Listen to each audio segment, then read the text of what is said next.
Lepo pozdravljene, spoštovane gledalke, spoštovani gledalci in dobrodošli v prvi oddaji Vroča tema po kratkem počitniškem premoru. Točno 10 let mineva od začetka velikega migrantskega vala, ki je konec avgusta, septembra 2015 pretresel Evropsko unijo. Nekaj, na kar evropska politika ni bila pripravljena. V samo mesecu dni in do konca leta je tudi slovensko državno mejo nezakonito prečkalo več kot milijon migrantov. Niso prihajali samo iz Sirije, ampak tudi od drugod iz Bližnjega vzhoda in Azije. In mineva tudi 10 let od znamenitih besed nekdanje nemške kanclerke Angele Merkel, Wir schaffen das, zmoremo. In v teh dneh se je Angela Merkel znova obrnila k svojim besedam, češ, da je bila nemška integracijska politika uspešna, ko je migrante povabila, naj pridejo, češ, da jih je do danes približno 2/3 že našlo svojo zaposlitev. No, drugi pogledi tudi v njeni stranki CDU in drugod po Evropi pa so precej bolj kritični in pesimistično uperjeni v prihodnost. Kaj pravzaprav to pomeni? Migrantski pakt, nedavno sprejet v lanskem letu, zaostruje migrantsko politiko.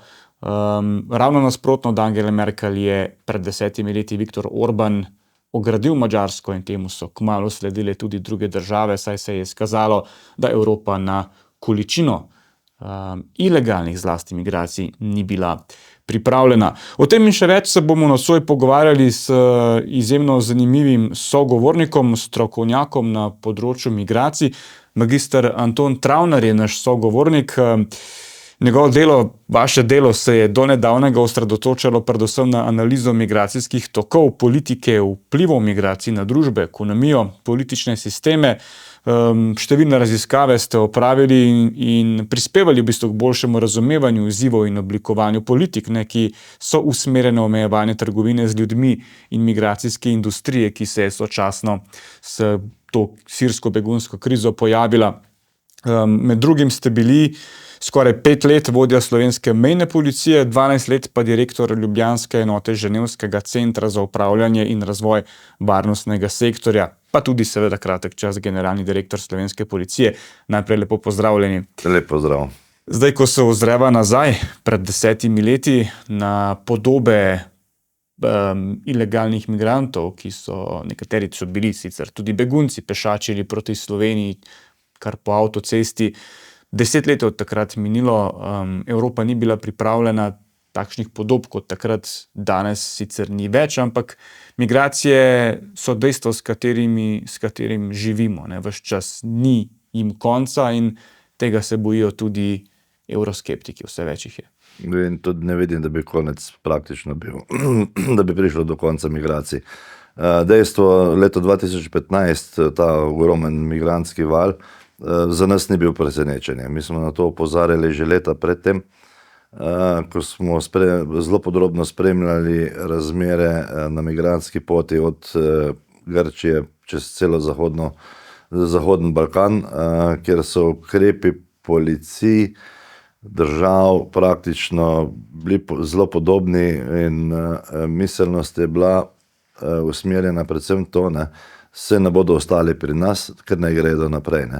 In ni bilo izvajanih ukrepov ne proti nedovoljenim prehodom preko državne meje, niti ne ukrepov, ki bi zmanjševali učinkovitost organiziranih kriminalnih združb, ki so takrat in še vedno zelo učinkovito podpirajo ilegalne migracije oziroma nedovoljene prehode državnih meja. In ta, rečemo temu, migracijska industrija je večplastna, je precej ukoreninjena v tudi lokalno prebivalstvo, vse posod in je zaradi tega ni za pričakovati, da bi se migracijski val kar ustavil.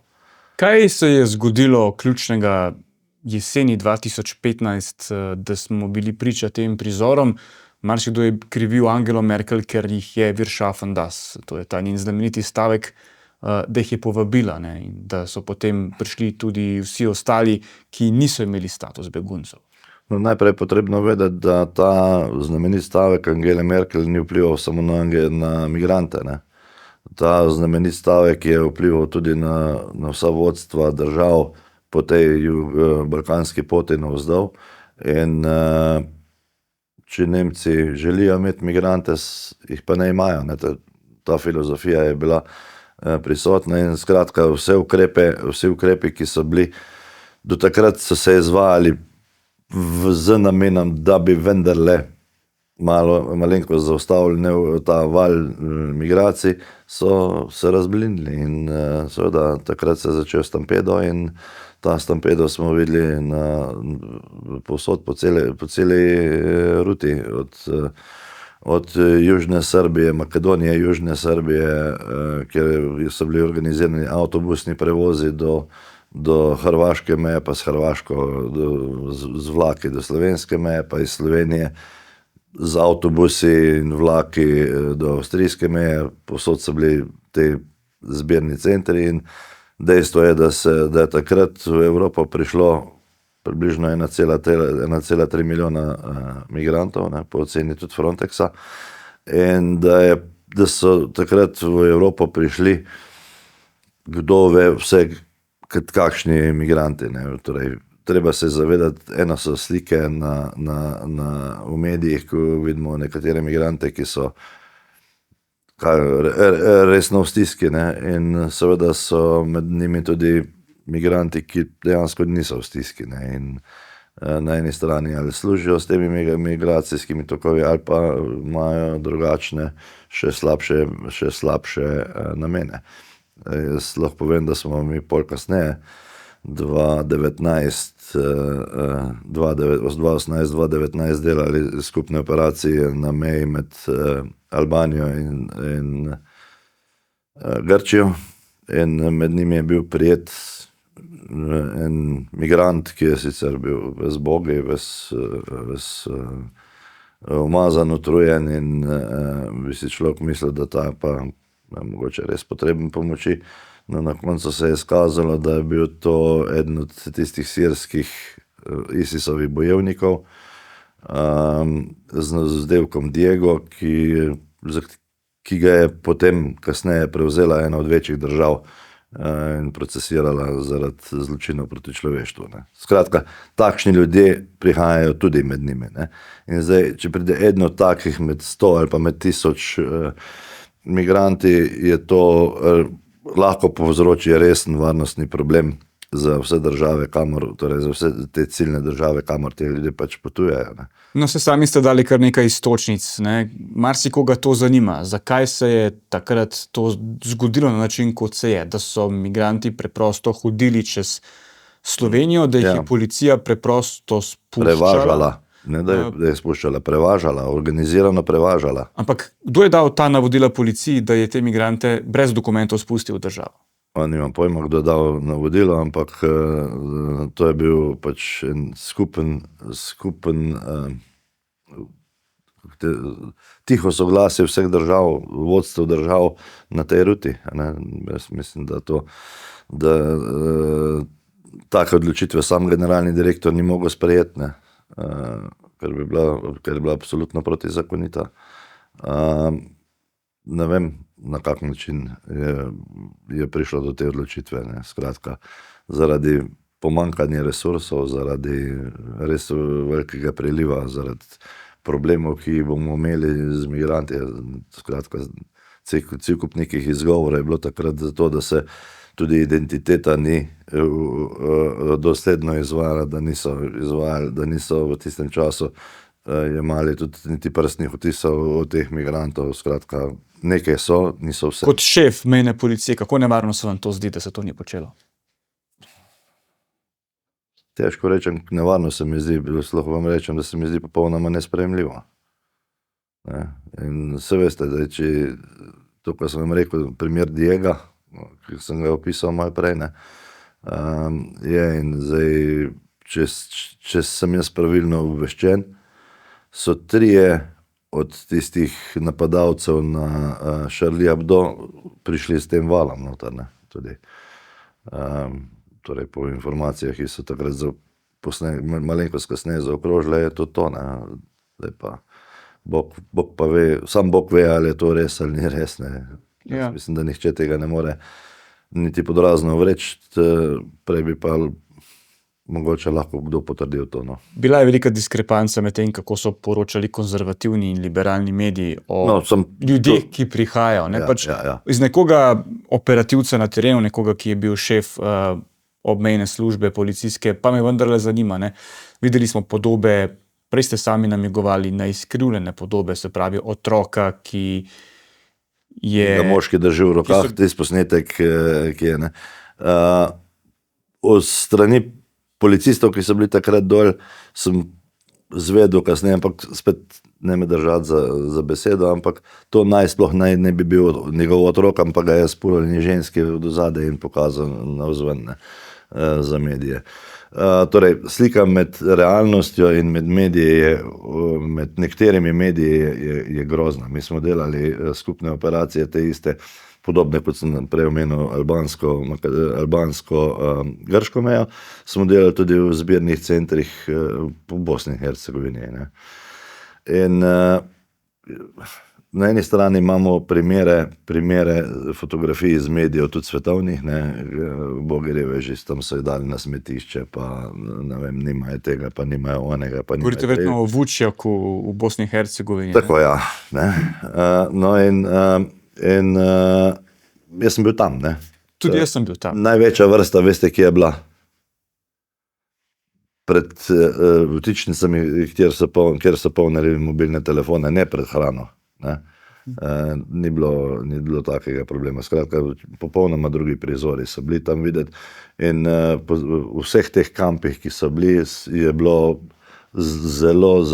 zaznana zelo močna prisotnost organiziranih kriminalnih združb, ki so praktično uravnavale poti sem in tja in seveda temu primerno. Policisti so vse to videli na terenu pač iz prve roke so se to izvedeli.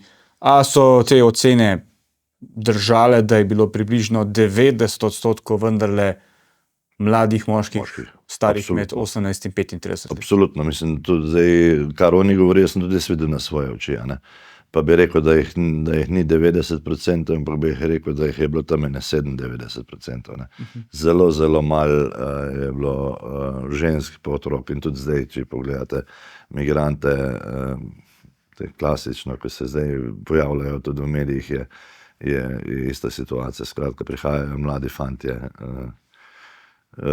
z željo, da bodo bistveno bolj živeli in jim ni potrebno nič delati. Kar je tudi res. Je bila policija v tistem času pod pritiskom, je sploh lahko korektno opravljala svoje zadolžitve, naloge?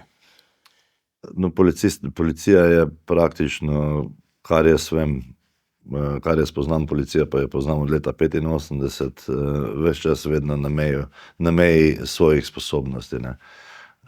Seveda na ene strani dobiva vedno nove naloge, nove administrativne obveznosti, ki jemljajo čas in tako dalje.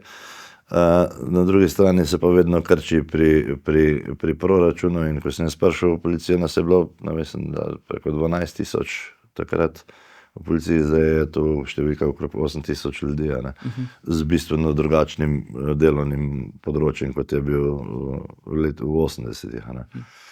In dejstvo je, da so resursi omejeni, dejstvo je tudi, da je civilna zaščita takrat precej preskočila na pomoč, kar se tiče logistike pa tega, da so se vključili tudi lokalne skupnosti in vse ostalo.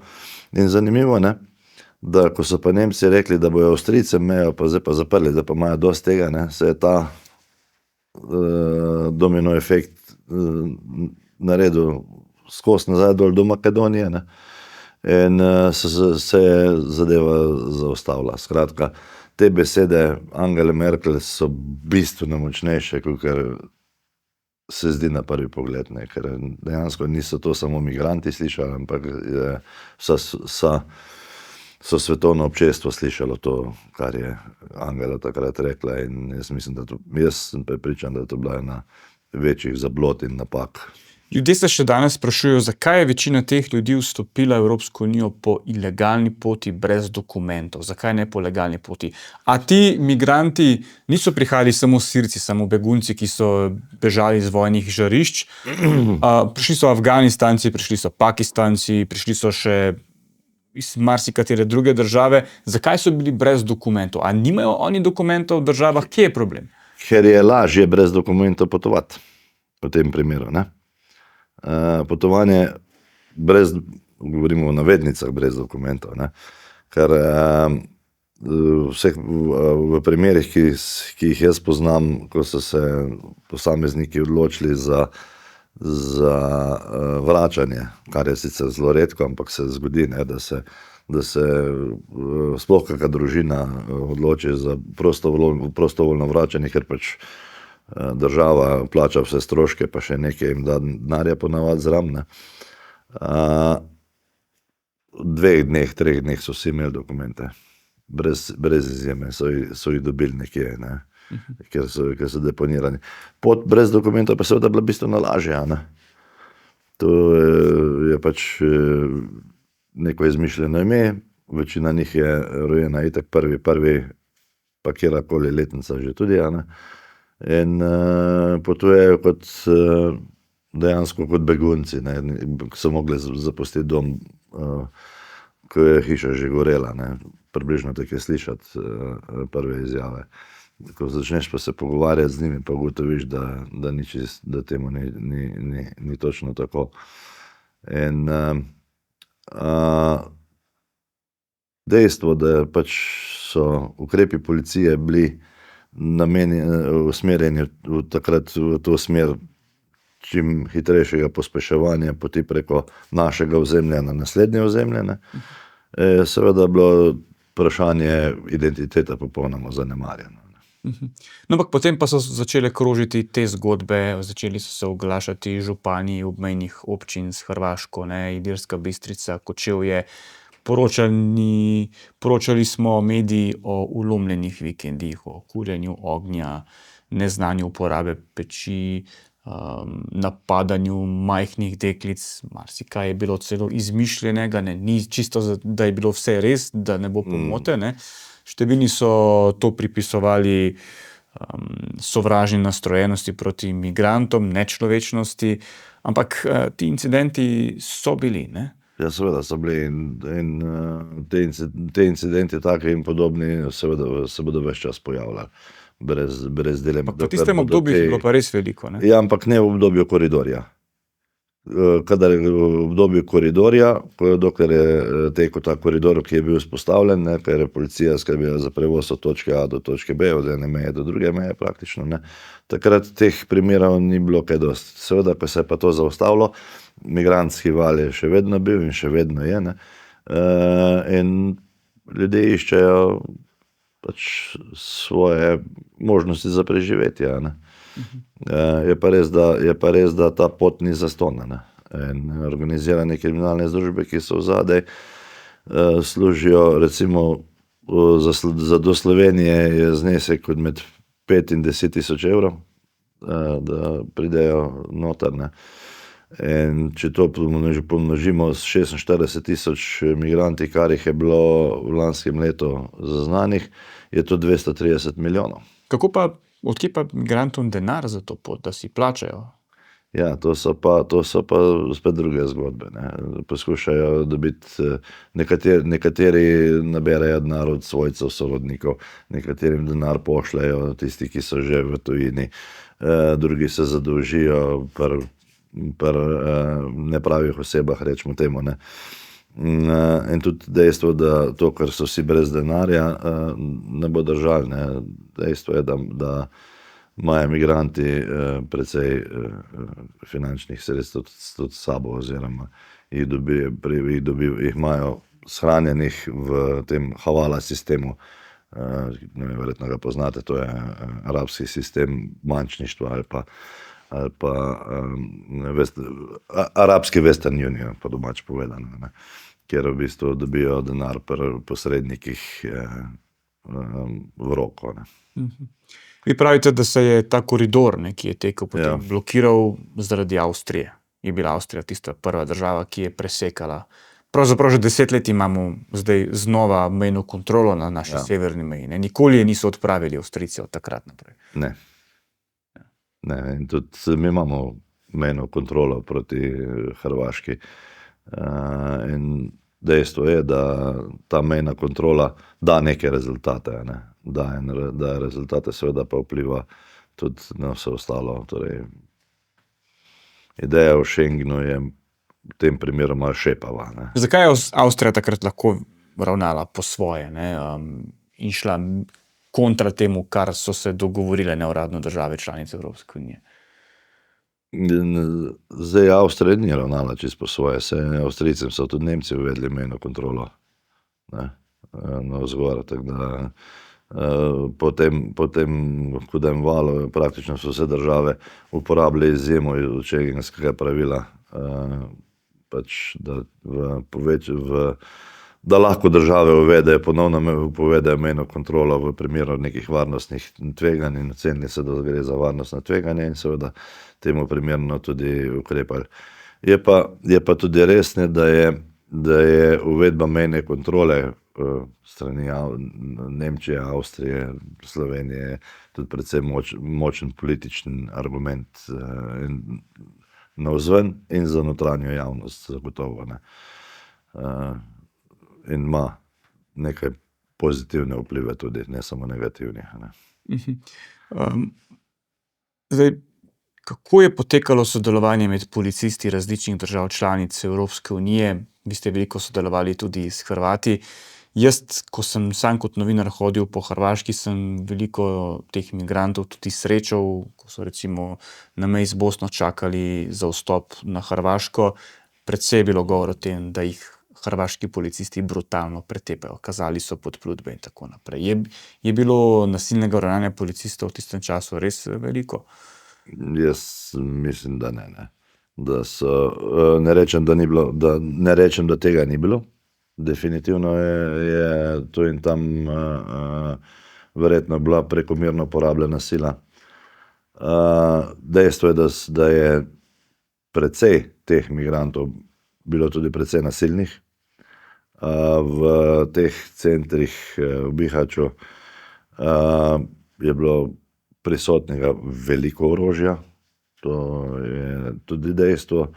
In v takih primerih, mejnih situacijah, seveda se lahko zgodi, ne, da pride do uporabe sile.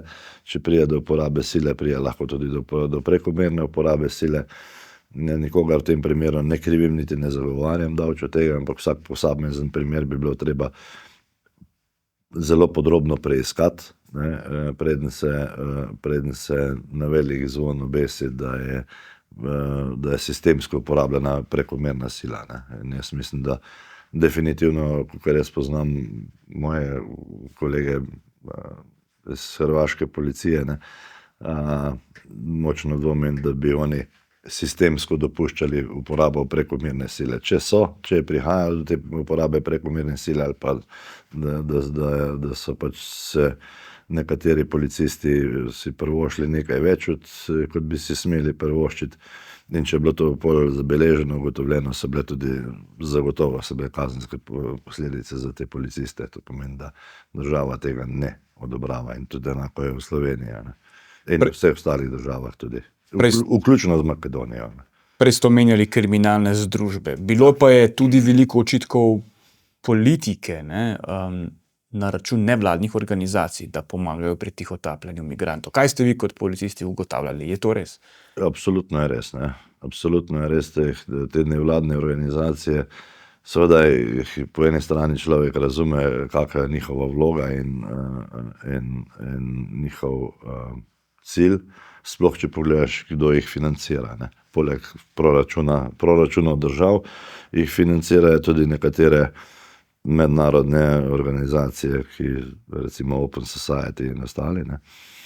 Govorimo o Georgeu Sorosu, njegovi tako, in z njegovimi idejami in cilji vred. In seveda dajajo so zelo natančne nasvete, kaj mora posameznik reči, da bo prišel v azilni postopek, ker morate vedeti, ne, migranti sami, pa precejšen del teh migrantov ne pozna zakonodaje posamezne države, niti približno ne. In če so potem dobro inštruirani, kar je potrebno reči, kjer besede je potrebno izgovoriti, kljub temu, da je ta njihova izjava mogoče v nesorazmerju z njegovo voljo, ker njegova volja je iti naprej, ne. Izjava pa pravi, azil v Sloveniji, prosim, ne pa bi imel azil, ne, v bistvu pa njegova volja je pa čimprej v Nemčijo do Jusufa, ko vem, ki je, ne. In ta nesorazmerja v bistvu so zgolj in samo zaradi dobrega poduka, kako je potrebno izigrati, uporabljamo besedo zlorabiti, ki je, ne, in jaz sem trdno prepričan, da gre za zlorabe azilnih postopkov in nekako priti do svojega cilja po čim bolj enostavni poti. Kaj pa je lažje, ne, kot če te policija pol iz meje popoka pa pripelje do Ljubljane, pa od Ljubljane naprej pa greš, torej pol poti, 3/4 poti ti je privarčevano pešačenje ali pa plačilo avtobusa ali pa karkoli že, ne. In dobiš še oskrbo in potem potuješ naprej, ne. In to kaže številke, da to je dejansko resnica in jaz sem trdno prepričan, za kar me bodo seveda kritizirali, kar bom zdaj rekel, ne, da so te zlorabe azilnih postopkov v celi Evropski uniji en ogromen pull faktor, ki omogoča te migracije, ki jih še vedno imamo danes. Sicer še številke nižje, upam, da bo pakt je sicer dobro postavljen, moram reči, jaz sem šel večkrat to si pogledati, pokriva pravzaprav vsa področja, od organiziranega kriminala do vračanja, ne, prisilnega vračanja in prostovoljnega vračanja. In rezultati se že kažejo tudi pri Frontexu. Frontex je podvojil praktično število letov v države izvora in čeprav to vse skupaj pljunek v morje, ampak, ne, dogajati se je pa začelo, vse čedalje več, čedalje bolj dogaja, ne. In če bi države resno postale, spoštovale dosledno to, kar je v tem paktu, ne, jaz mislim, da bi število migracij precej upadlo, ne. Ker sem trdno prepričan, da vsi ti migranti niso begunci, pa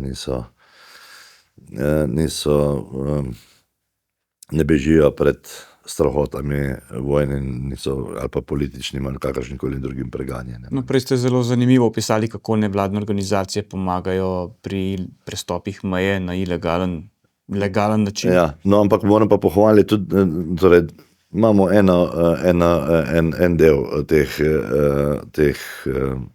nevladnih organizacij, ki se s tem ukvarjajo, imamo pa tudi drug del nevladnih organizacij, ki se pa res ukvarjajo z pomočjo tem migrantom in nekaterim beguncem in tako dalje. Nikakor ne gre vseh metati v isti koš, ne. Pa so posamezniki, nevladniki pomagali tudi pri legalnih prestopih meje, pri tihotapljenju migrantov, tudi o tem se je govorilo?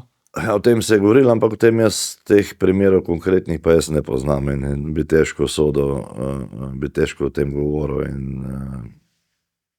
bi mogoče bil krivičen, če bi to izrekel. Jaz bolj poznam ta del tam iz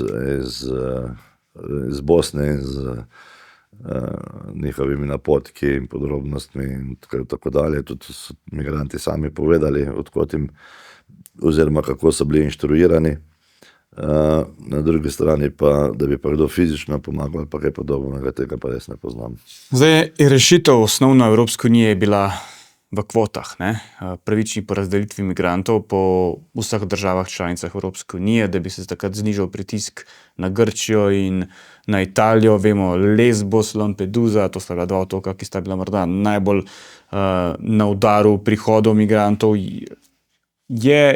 So bile te kvote ustrezna rešitev po vaše? Če govorimo zdaj o paktu, ali govorimo o kvotah še pred tem? Govorimo najprej o tistih kvotah prej in kako so zdaj to rešili. Ja. Tiste kvote pred tem, seveda, recimo tudi Dublin, ena prva stvar, ne, da je pač država, katera je pristojna, ni nikoli deloval. Ne. In kvote nikoli niso delovale na način, da bi to prineslo nekaj rezultatov. Viktor Orban je rekel, mi jih ne želimo. Ne. Ja. In jih tudi nima, ne. Na koncu. In v takih primerih, torej, če pravila igre ne veljajo za vse, potem je za vse enako, potem te igre ni. Ne? In zaradi tega se za moje pojme te kvote bolj ali manj larifari in pesek v oči vsem ostalim. Je pa ta pakt, ki je zdaj, ne, naslavlja pa praktično vsa pomembna vprašanja. Pakt o azilu in migracijah. Tako, pakt o azilu in migracijah, ne, naslavlja vse pomembna vprašanja in kolikor se bodo države držale tega, ne, da se bo naslavljalo praktično vse od varovanja meja pa do vračanja in vse vmes, kar temu sledi, bi znal pa biti bistveno bolj učinkovit, kot je pa bila dozdajšnja evropska politika. Ampak sem trdno prepričan, ne, da obstaja še manevrski prostor, da se zadeve še zaostrijo tudi na evropski ravni, kar se tiče migracij in kolikor ne bo prišlo v naslednjih 5 do 10 letih do dodatne zaostritve, sem jaz kar mal skeptičen do tega, kakva bo usoda Evrope kot stare celine. Ne. A se vam zdi zanimivo, da kakor je madžarski premijer Viktor Orban gradil svojo politiko in tudi zmagal potem na vseh prihodnjih volitvah na varnosti Madžarske skozi upravljanje migracij, zgradili so veliko mejo oziroma veliko ograjo na meji s Srbijo, ne, ustavili migrante, se s tem tudi javno hvalili, pa so ga označevali z marsičem, z diktatorjem, ampak a vidite tukaj, da so potem države, tudi Frontex, ne, ki je postavljal skupno obrambo v bistvu evropskih meja, ne, že na grški meji s Turčijo in tako naprej, da so sledili potem na koncu celo nekaterim idejam Viktorja Orbana? To niso ideje Viktorja Orbana, ne. Veste, to so ideje prastare. Bi človek rekel, z zidom probimo rešiti naše mesto. Ne. Z zidom bomo nas varovali pred napadalci in tako dalje. Tudi Poljaki imajo zelo podobno filozofijo. Ne.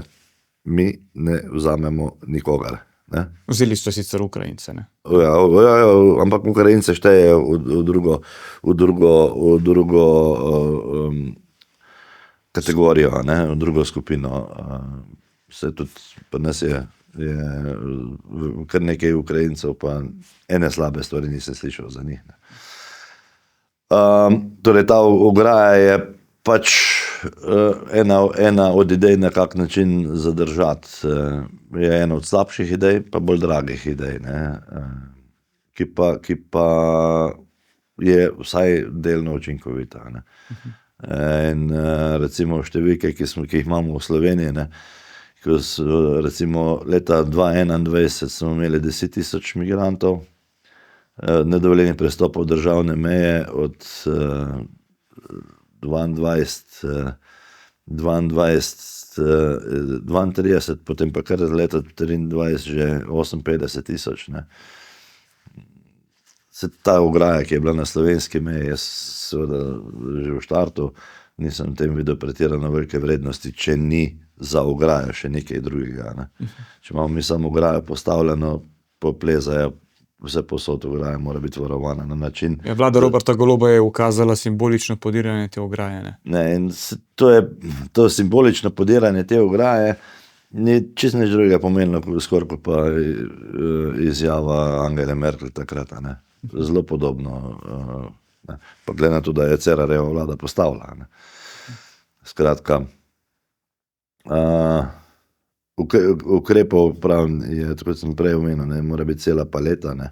Ograja sama ne pomeni nič. Tudi če bi policisti stali en do drugega z rokami, se držali en za drugega, ne, pa pride migrant in reče, prosim za azil, reče, hvala lepa, izvolite, tamle imate avtobus, pa vas bomo peljali naprej. Kaj smo dosegli?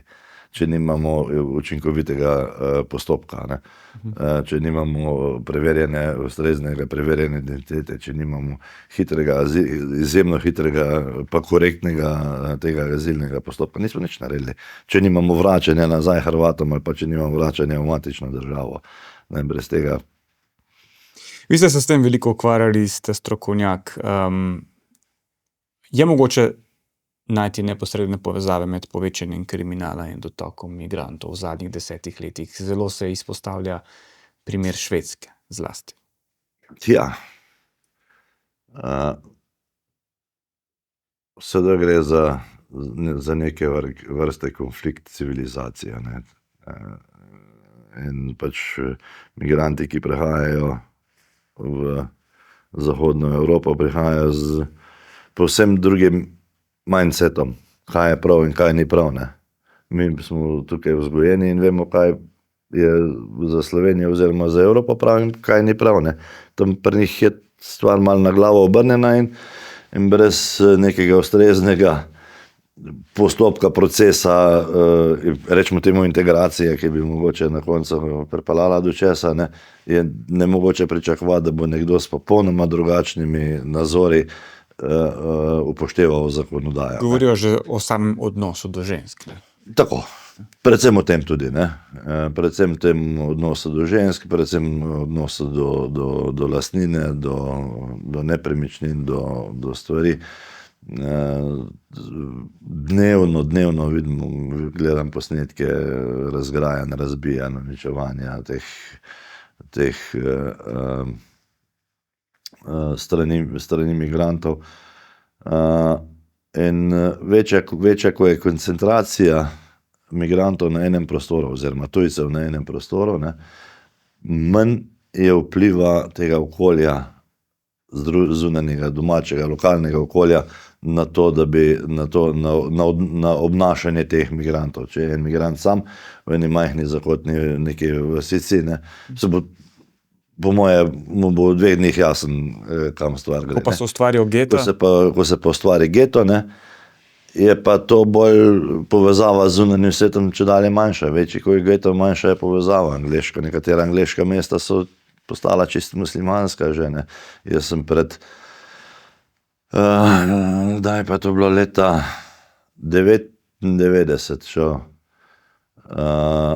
na eno službeno pot na Nizozemsko, ker so nas peljali v en geto.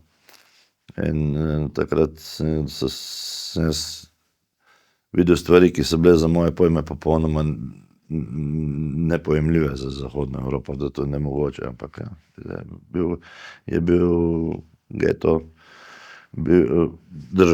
njihovi državljanov, ne, ki so pač bili iz kolonij prišli v Amsterdam. Ja. Tukaj je verjetno še Molenbeek v Belgiji, Malmö, ne, na Švedskem. Ja. Ampak v Sloveniji tega ni, to ni realnost. Je to realnost v prihodnje v Sloveniji po vaše, ali mi nikoli nismo bili in ne bomo ciljna država migracij? No, zaenkrat nismo ciljna država migracij, za tiste, ki smo ciljna država migracij, ne vidim, torej tiste posameznike, ki ostajajo v Sloveniji, ne vidim, da bi bili neka posebej težavna. Problem je pač tole okrog azilnega doma, ne, in tako dalje. Je pa tudi res, ne, da vprašanje varnosti, ne, je zelo zanimivo vprašanje, ali smo varni ali ne. Na kak način to zdaj merimo, ugotovimo. V bistvu merimo lahko samo razpoloženje ljudi, a se počutijo varne ali ne. Merimo lahko število kaznivih dejanj, ne, a se zaradi tega počutimo ali pa prekrškov. Ne. Ampak kljub temu, da nam toliko ljudi umira na cesti, se ne počutimo nevarne na cesti. Ne. ni bilo,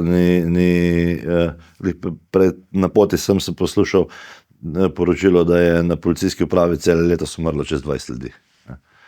Pa se zaradi tega nihče ne počuti nevarno. Ne. Če bi 20 ljudi umrlo zaradi nasilnih kaznivih dejanj kjerkoli, ne, bi se cela Slovenija počutila ogrožena.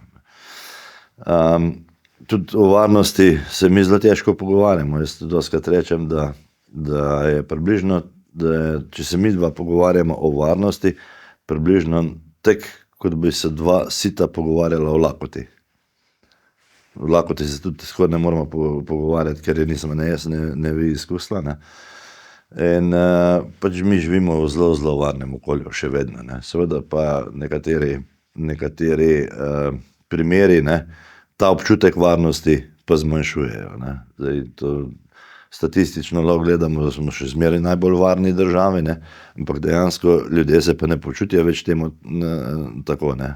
Sploh, če se dogajajo manjši prekrški, manjša kazniva dejanja, pojavi se nekaj, česar ne poznamo, in česar ne poznamo, se instinktivno tega bojimo. Ne. In ko se to začne pojavljati okrog nas, potem se počutimo manj varni ali pa ogroženi celo. In ta občutek, ne, je pomemben, ne. Definitivno. In več kot je tega, več je te ogroženosti, več je tega občutka ogroženosti in slabše počutje ljudi. Ja, ne, več teh primerov domnevnih napadov niso bili sicer vsi dokazani, nekateri pa so bili. Policija tudi ni v vseh primerih jasno sporočila, za koga je šlo, ne? No. Ampak po socialnih omrežjih so se širile te zgodbe o množičnih posilstvih v Tivoliju. Nekaj primerov tudi mi novinarji poznamo, niso bili na koncu prijavljeni, pa ne bi do njih zares prišlo, ampak odgovor je bil vaške straže, ne? Zamaskirani moški, ki so paradirali po centru Ljubljane, ne? Kar je vlada ostro obsodila, ne? Kako pa vi gledate na to? Prvič, za moje pojme bi bilo pametno strani policije povedati, kdo je bil storilec. Zakaj policija tega ne naredi? Ja, ravno zaradi tega, da ne bi kriminalizirali cele populacije, cele skupine migrantov. Ne. Se ve, ne, če narediš migrant to, ali če naredi kdorkoli, ne vem, zakaj so pa lahko rekli, da so Slovenci tepeni bili zelo v Umkovu, ne. To z lahkoto rečemo, ne, zakaj je Avstrijec divjal po cesti, z lahkoto rečemo. Je šlo za hrvaškega varnostnika, ne. Ja, ali pa recimo zato to z lahkoto rečemo, ne moramo pa reči, ne, to je to.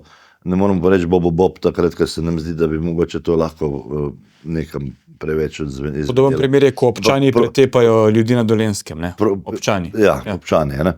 Ampak jaz mislim, da potem, ko ti skozi prodajajo tole zgodbo, ne, eno drugo,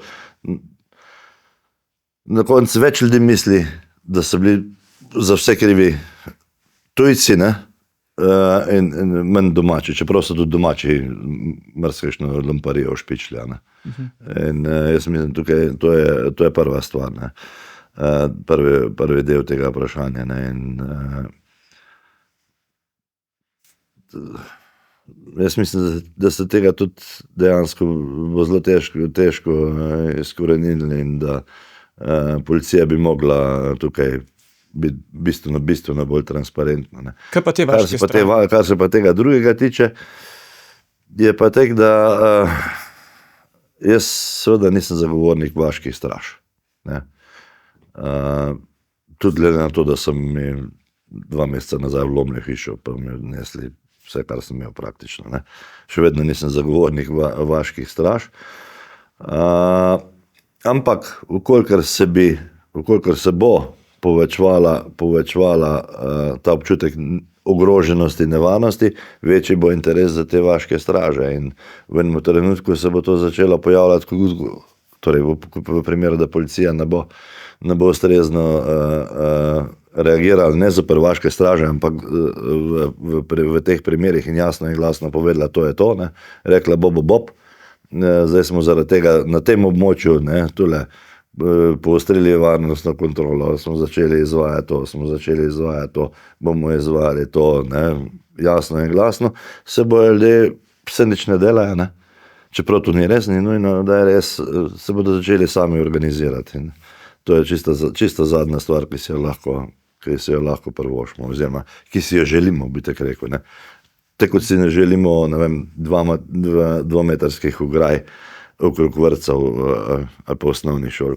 Pa še nekaj se dogaja, ne, del politike poziva k legalnemu, pa vendarle oboroževanju. Ne. Je to tudi po vaše pravi pristop? Težko bom jaz na to primerno odgovoril, ne. Glede na to, da imam samo orožje, ne, oziroma zdaj ga nimam več, ker so mi ga ukradli, da sem sam strelec in pač se s tem športom tudi ukvarjam. In ne vem, za moje pojme orožje v teh primerih ne škoduje. Z legalnim orožjem skoraj ni kaznivega dejanja storjenega. Ne. Vse, kar je storjeno, je z ilegalnim, večinoma z ilegalnim orožjem. Ne. Teda, če imajo ljudje v posesti več orožja... Pa se vprašanje je bilo bolj v smislu, a bi se ljudje, če bi si na legalen način pridobili orožje, bi se počutili v Sloveniji bolj varno? Sami bi se? Ne vem, a se v Švici počutijo bolj varno kot mi. Pa imajo vsi puške doma, praktično vsi vojaški obvezniki nosijo dolgocevno orožje, avtomatsko dolgocevno orožje sabo na tiste vaje. Sem to na lastne oči videl, ko sem prvič se vozil z javnim prevozom po Ženevi in pride fant gor z M16 puško in v civilo oblečen. Še z očesom ni nihče trezno, pa kaj podobnega, pa nas bi tako verjetno v tistem trenutku se avtobus praznil, če bi bilo kaj takega. Ja. 10 let je, kot sva rekla, od velikega migrantskega vala. Kako se je po vaše Evropa v teh 10 letih spremenila? Zdaj imamo pakt o azilu in migracijah. Je to nek ta končen odgovor? Ampak, če govoriva o varnostni sliki Evrope v teh 10 letih, kaj vidite? Rahel nagib, malenkost bolj v desno, se mi zdi, malenkost manj liberalizma na področju migracij in na tem delu. Mogoče malenkost bolj resen del, kar se tiče ukvarjanja z migracijami z obema agencijama, ne. Torej in Frontex in Europol sta dobila od finančnih sredstev pa torej je Evropska unija investirala v to področje. Ampak kaj je razlog, da se je varnostna situacija v Evropi toliko poslabšala? Kaj je glavni razlog po vašem? Ne vem, kaj je glavni razlog, ampak ne pričakujem, da se bi varnostna situacija v prihodnje tudi poboljševala, ampak če bo zelo počasi se slabšala, je to kar je tako v redu. Ne. Če pogledamo recimo Združene države Amerike, ne, kjer je situacija bistveno slabša, kot pa nas po Evropi. Ne pričakujem nekega izboljšanja. No. Pa vendar Američani prihajajo v Evropo na Münchensko varnostno konferenco in nastavljajo ta administracija Evropi v ogledalo. Ne. Ja. Sami deportirajo zdaj množično ilegalne migrante. Ne. Je to pravi pristop? Težko bi rekel.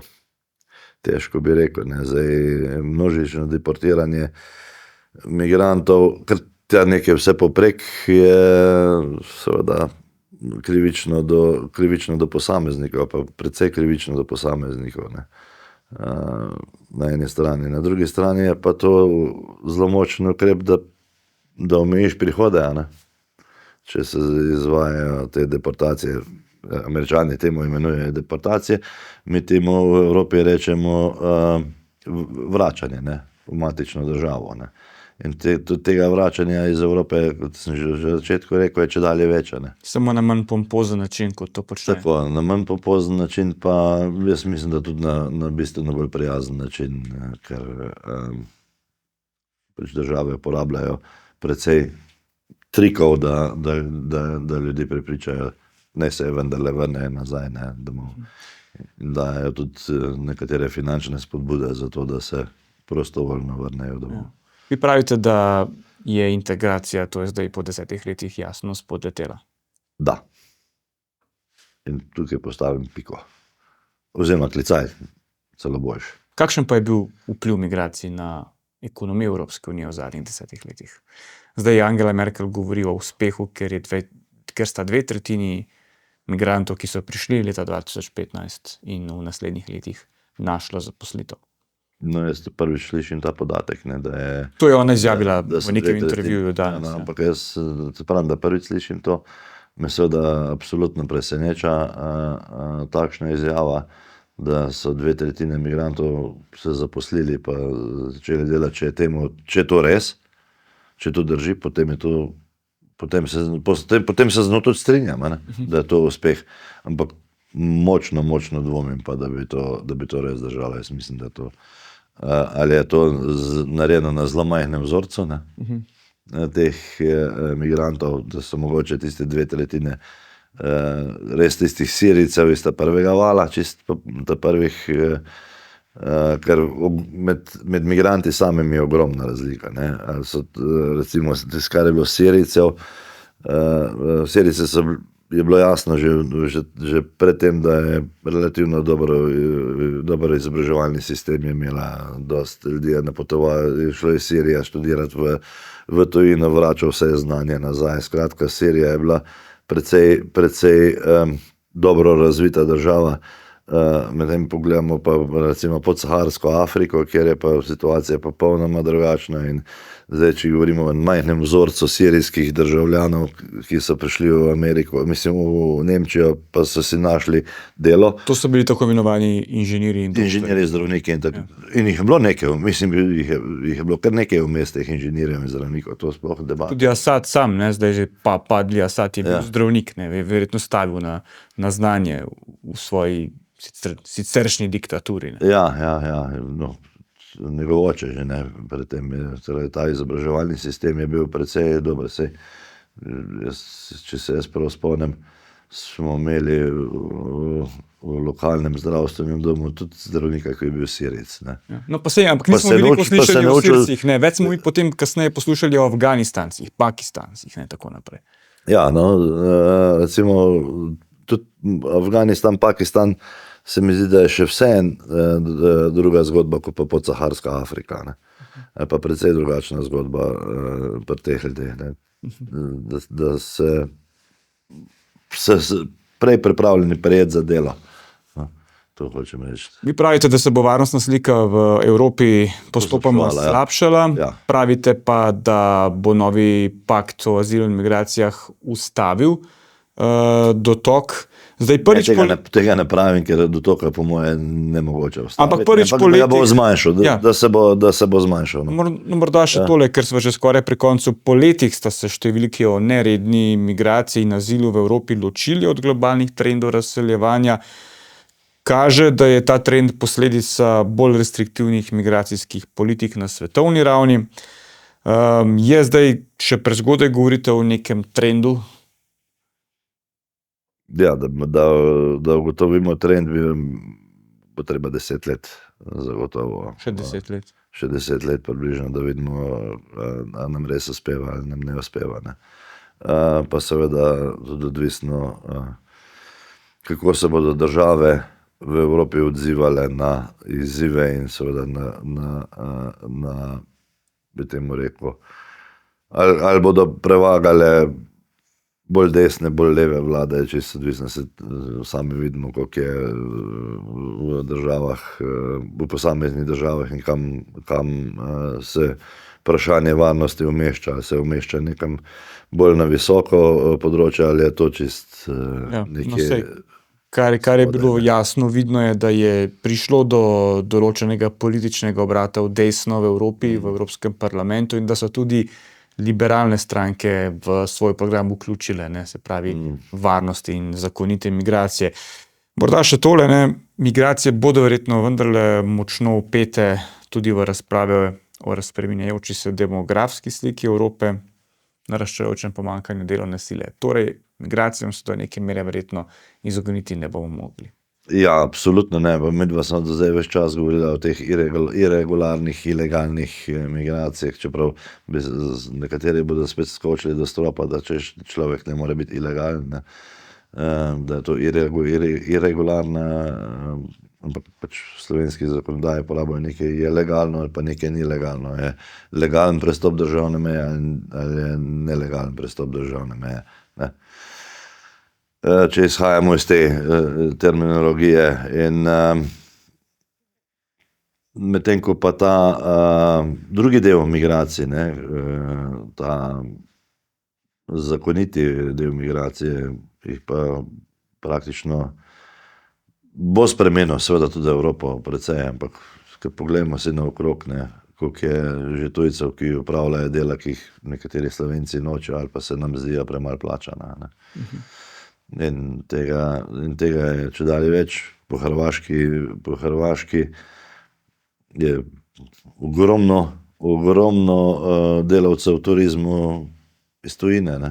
Pa to ne govorimo zdaj šoferji avtobusa ne zdaj. govorimo iz Balkana, ne, govorimo iz Tudi pri nas so zdaj šoferji avtobusov Filipinci, ne. Filipinci, ja. To so legalne migracije, Ja. so kontrolirane migracije. Absolutno. In prihajajo ljudje sem, prihajajo ljudje z nekimi varnostnimi jamstvi, da niso, ne vem, morilci, posiljevalci, karkoli že sicer, ne, to skratka, govorimo o čisto drugi klasi ljudi, ne.